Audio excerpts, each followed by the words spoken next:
hiyo nataka niwaombe sasa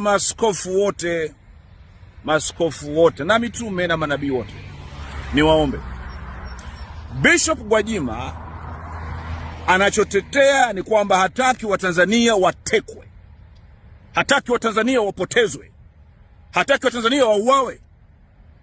Rais Samia anamtafuta mtu ambaye anatetea uhai wa Watanzania.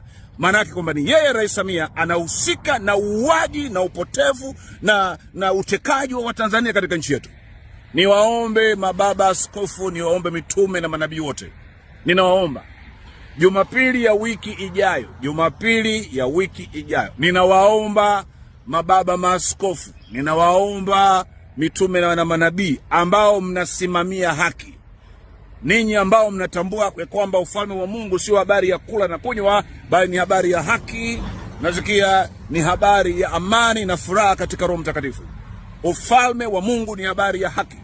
Ninyi ambao mnaamini hivyo, nitaka niwaombe mababa askofu, niwaombe mitume na manabii ya kwamba Jumapili hii inayokuja, ninawaomba mtangaze katika makanisa yenu, mtangaze kupinga utekaji, mtangaze kupinga uuaji, mtangaze kupinga watu kupotezwa katika nchi yetu.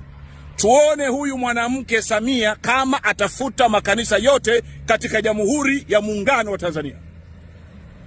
Naomba mtangaze nchi nzima, na mkishatangaza msambaze clips nchi nzima. Tuone kama huyu mwanamke Samia anaweza akafuta makanisa yote katika Jamhuri ya Muungano wa Tanzania. Huu sio wakati wa kumwacha Bishop Gwajima peke yake. Huu ni wakati ambapo kila mtu anayeamini katika haki, anayeamini kwamba haki huinua taifa, bali dhambi ni aibu kwa watu wote, kila nabii, kila mtume